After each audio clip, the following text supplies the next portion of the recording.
Good morning, friends. I'm going to show off my beautiful flowers that I bought myself. Well, me and my mum. Aren't they absolutely stunning? I don't know if there's many girlies who watch my channel, if it's just all men stalking me. But these are absolutely beautiful.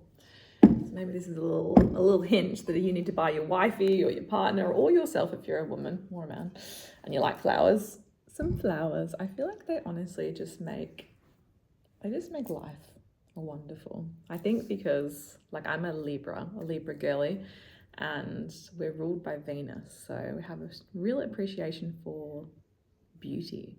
I really appreciate flowers, music, architecture, just the physical form. I just find so much beauty in these kind of things, and I think, yeah, some people feel like flowers is a waste of money or yeah, and I just think, no, they're exquisite. Why would you not want to appreciate them? Okay, what are we going to talk about today, gang?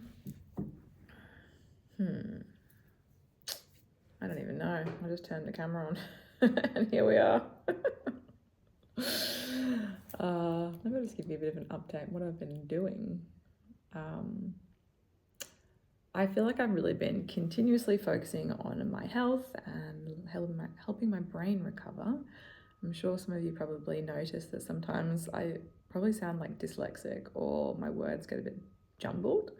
I don't know if I actually am dyslexic or if my brain just malfunctioned so hard for so many years that it's struggling to get things in the right order.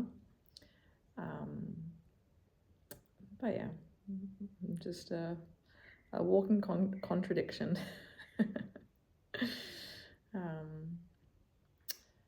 Yeah, so I've just been laying low a lot. I've been going to a beautiful day spa place. If you're in Perth, Merce, I think it's Merce Wellness. They have different saunas, infrared, Finnish sauna, steam room, huge magnesium pool, 2 ice bath, plunge pool things at different temperatures. And it's just such a vibe. I used to work at a wellness studio similar to that, but it wasn't a communal setting. It was individual rooms. And I used to love that so much because I could use the facilities for free. And for me personally, on my journey, I've noticed that having infrared saunas and flotation therapy made a huge difference to my mental health and managing my stress levels. But obviously now that I don't work in that facility, now I just have a membership to this other place. And yeah, I'm really impressed so far. They have beautiful facilities. I think the price point is very reasonable. And yeah, so far so good. I think I just got a 3-month membership because I don't really know what I'm doing with my life at the moment. I don't really think I want to stay in Perth forever.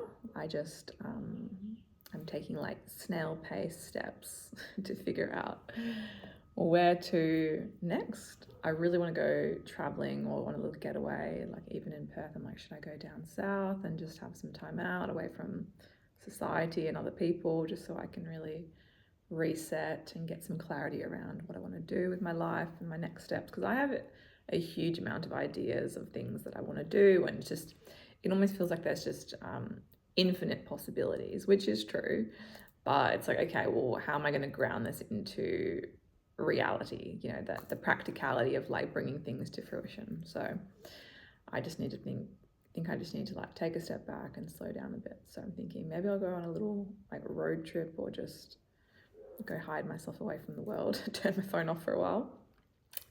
But I also am craving to go to Bali. I just really love the sun so much. I think because I grew up in Thailand, I have this strong affinity and connection to humidity and the warmth and the heat, which is why I think I moved to Queensland originally.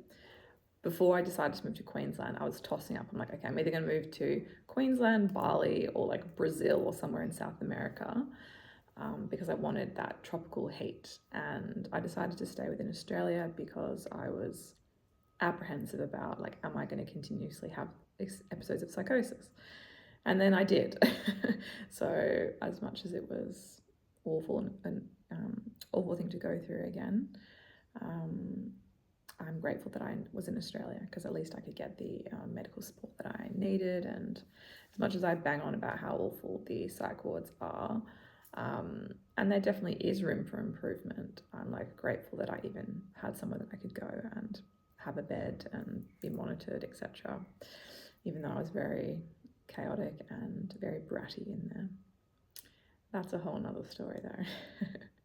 I have actually recorded my experiences with psychosis and my recollection from what I remember of the 3 different episodes that I've had and my hospital admissions, but it just feels like such a can of worms and like opening Pandora's box to go back and retrace all the steps, which I will definitely do in the right timing. I think maybe that will end up being like a book or a documentary. Like I can definitely see that how that could be useful to the world and to just help shed light on the fact that people can experience psychosis and remember what they go through. People can remember being pinned down and forcibly injected with needles. Like it's all the sort of taboo stuff that people don't want to talk about. You know, we turn a blind eye in society, like, oh yeah, that person's crazy, that person's unstable, they're insane. Lock them away, they won't even remember what happened to them. And maybe in some cases people don't, if maybe it's drug induced or yeah, they're just in a full state of rage and they just completely black out. And that is possible, but I do have quite a strong recollection from my perspective of what I believe happened to me. So yeah, as I said, I've got lots of ideas, lots of dreams, but at the moment I'm just prioritizing my health. Like I think ultimately most people know that saying, like without your health you have nothing. I don't know if that's even a saying. But it's true. Like if your health stops you in your tracks, then yeah, all the money in the world won't do anything. Like sure, it can alleviate your financial stress around what you're navigating with health, but if you're struck with cancer, illness, mental health struggles, yeah, anything that's really full on. Oh, my cat wants to enter the frame. I know.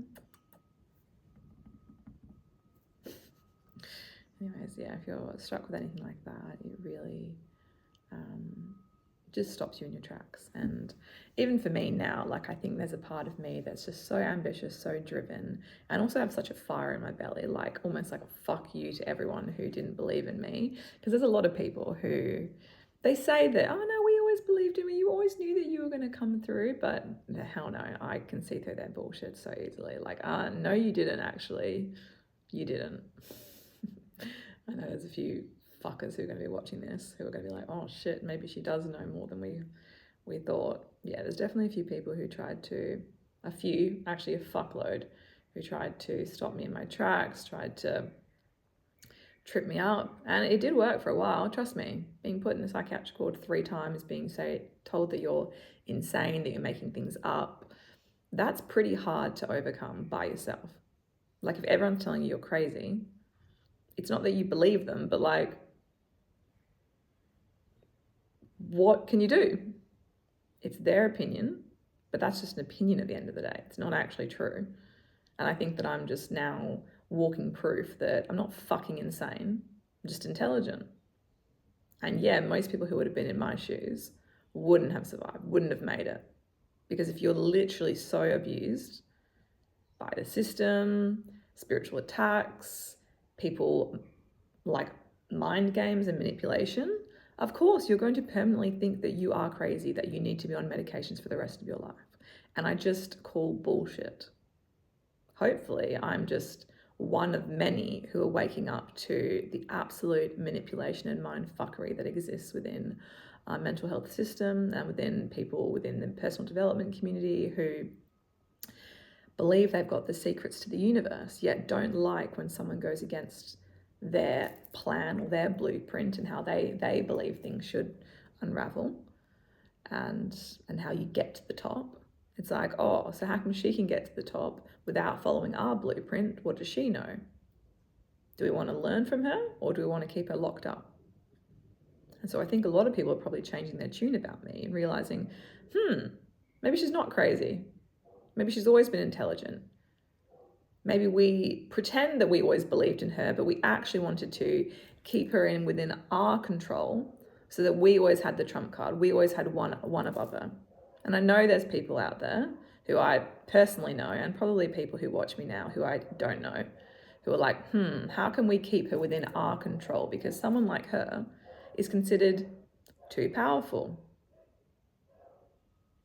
Anyways, I'm going to stop this video here because I know a lot of you who watch me, the few people who watch me, probably all men, because this is some fucking patriarchal bullshit.